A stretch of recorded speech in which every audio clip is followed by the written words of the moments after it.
But the ingredients that we are needing to be getting is some salt, some flour, some yeast, butter, some hot cup of water. It's hot, trust me. And a fork. So I have to put 3 tablespoons of the yeast into boiling hot water after you add a little bit of sugar. After putting a pinch of flour inside the yeast, you have to wait, put that to the side and let it rise for a couple minutes. You have to get 6 big cups, or like medium cups of flour, and you gotta put it inside. Okay, so I put 6 cups of flour inside of the bowl, and now I'm gonna be putting 1 tablespoon of salt. And while I'm doing this, something about the history of pan asado is worship the bread because it tasted really good. Chile, while you're like walking around, if you want some like fresh pan asado, people's houses would put like white flags outside their house, and that would show you that there is fresh and hot pan asado there. 3 tablespoons of butter. The yeast has risen, and we know that it has risen because we have let it sit for quite a while and it's poured in. Okay, so now after you have put your big bowl into the blender, you have to get 1 cup of hot water. And then you put the 1 cup of water inside the blender. So after you put your 1 cup of hot water in there, you have to turn on the blender. And you have to let this go for about 5 minutes. And if it is a minute in, you gotta fill it and see if it needs more water. If it's dry, you gotta put 1/2 more water. And then you let it go again.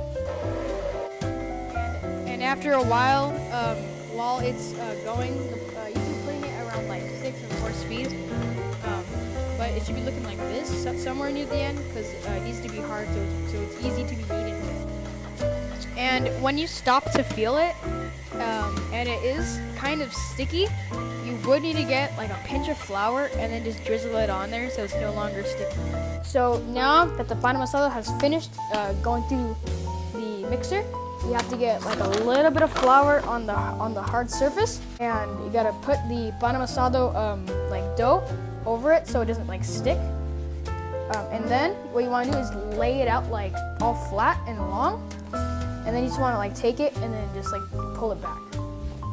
And while I'm kneading this for 2 minutes, we have the pan asado with palta, which is avocado in English. And also we have this around like once, which is like tea time. We have it with tea, coffee. So what you gotta do is you're gonna knead the dough inside of small little circles. And after that, you put it down. And then what you do is you grab your palm, make sure your hands are clean, and then push down.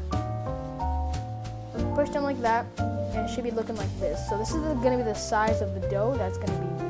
So as soon as you put the pan asado on the cooking sheet inside of the oven, what you gotta do is set the timer for 5 minutes, and then as soon as it reaches 5 minutes, you gotta check to see if it rises.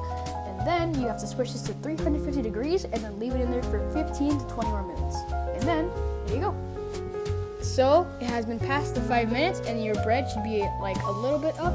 So now you have to change this to 350. You have to let it cook for 15 to 20 minutes. And then you will have your pan asado.